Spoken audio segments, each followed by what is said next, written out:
Although there is one club called the Outlaws, law enforcement labels all one-percenter motorcycle clubs outlaw motorcycle gangs. But when people call us a gang, I find that very offensive. I've never been a part of any gang. We're not a gang, we're a motorcycle club. They're very dangerous. They're actively engaged in criminal activities. Outlaw motorcycle clubs first emerged in the 1940s after combat veterans from the Second World War banded together to socialize and ride motorcycles.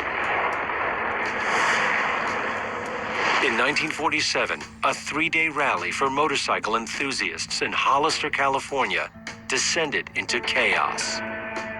Dozens were arrested for fighting, drunkenness, and street racing. The following year, in 1948, the first Hells Angels chapter was born. The American Motorcycle Association deemed that 99% of the motorcycle riding population were law-abiding citizens. And it was the 1%ers that were the outlaws. Shortly after the club's creation came the distinctive trademarked Death Head emblem and logo. Rival clubs sprang up and eventually joined forces. The Hells Angels now has 230 chapters across America and in 26 foreign countries. Back in the 70s, it was pretty much a lawless club. You know, you did what you wanted to do, partied, doing drugs, whatever, riding your motorcycle. It's kind of something that was real intriguing to me. Current members hold to a strict policy of never talking with the media. This member agreed to talk only on the condition that we hide his identity. We consider ourselves the elite of the elite. We are the best. We're number one. Us as a Hells Angel Nation, we don't hang with any other club. We're number one, and that's the way we want to stay. For decades, members of the club have been involved in assault, extortion, bombing, murder, and drug trafficking. Weapons and drugs go hand in hand with the Hells Angels. We're the baddest of the bad. We can do anything we want to do.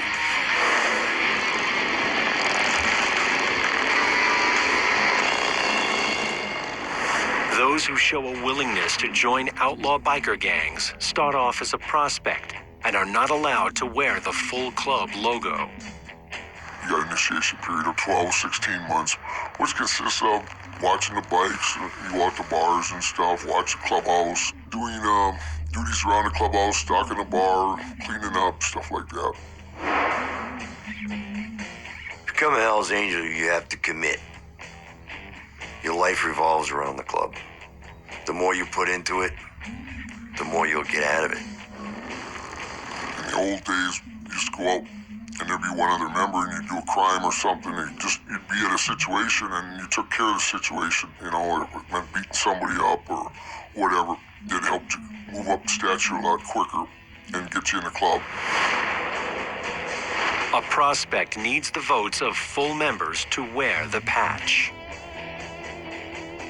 I've known some brothers, they jumped out in fights and stuff, and they've been shot by rival clubs, and they've been voted in the following week.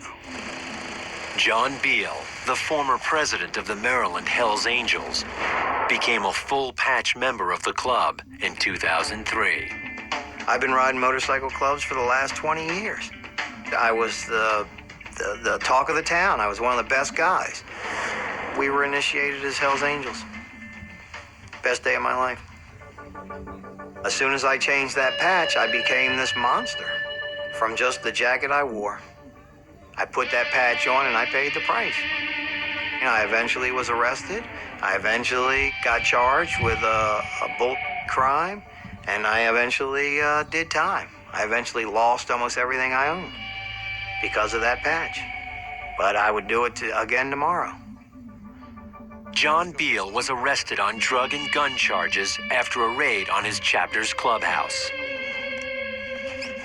Today, he stays close to the culture through his tattoo shop. Anyone who rides a motorcycle, I don't care, at least anytime you've ever put your on a motorcycle, you wanted to be a Hell's Angel. Hell's Angels was the best. The Hells Angels lifestyle includes patches, piercings, and tattoos of allegiance. Across the country, police keep a close eye on one-percenter motorcycle clubs. All clubs have common enemies, and it's law enforcement agencies. I mean, that's who's against every motorcycle club out there. I don't care if you're big or small. I don't care if you're one percenter. I don't care if you're a family club. If they can't control you, they're going to shut you down. Today, Minnesota police are bracing for the arrival of some of the most dangerous one-percenter leaders in the country. The Hells Angels East Coast leaders are holding a secret planning meeting. In 4 months, the Minnesota chapter is hosting one of the Hells Angels' biggest gatherings of the year, the USA Run. Hells Angels runs are notorious for excessive drinking, drug use, and violence. Minnesota Hells Angels leaders have chosen Carlton, a small town outside Minneapolis, to host the USA Run. The Hells Angels USA Run hasn't been here in Minnesota since 1969. Every charter in the United States is going to send somebody here, at least usually 2 members minimum. And then there'll be members from around the world attending also. Motorcycle gangs are a tough nut to crack. It's a secret society. It's organized crime. The Hells Angels meeting gives police a chance to identify the men calling the shots for the gang. Inside this unmarked building, Hennepin County Sheriff's Captain Chris Omott holds his own secret briefing. Omott calls his gang strike force together to put in place a surveillance plan for the Hells Angels East Coast Officers Meeting, or ECOM. All right, guys, we're going to do some surveillance today on the Hells Angels at the clubhouse primarily. The ECOM meeting's supposed to start at 2 o'clock today. That's the intel that we have so far. His team will be documenting who comes and goes and relaying the information to law enforcement agencies across the U.S. This is the current president, vice president. My understanding information we got, he's the guy in charge of the USA Run this year. And I would say most definitely he's going to be present today.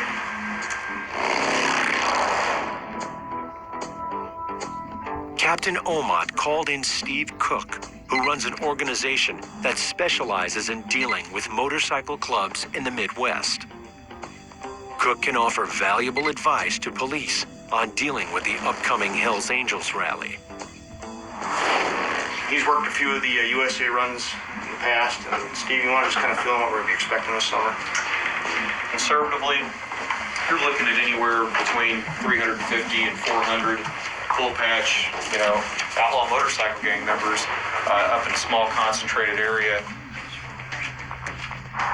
Cook will join Omott and his team as they surveil the clubhouse.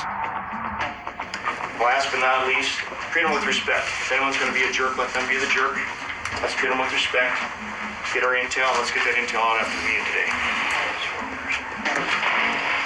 All right, guys, let's be safe.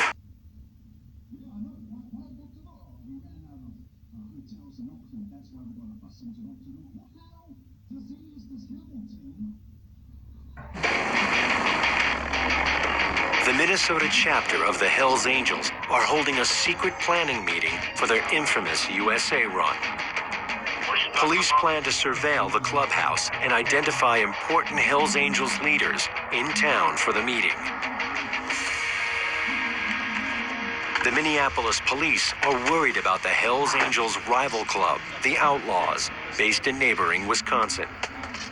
I think what you'll see today is your East Coast officers showing up.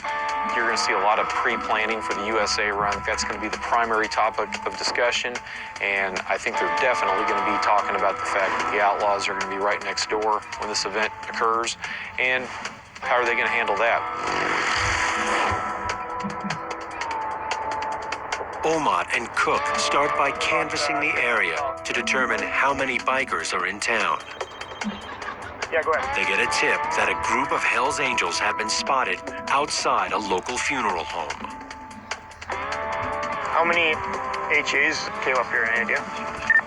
30 and 35. The two are surprised at the number of bikers in town. Outlaw motorcycle clubs in the U.S. are on the rise. One group targeted for recruitment is the U.S. military.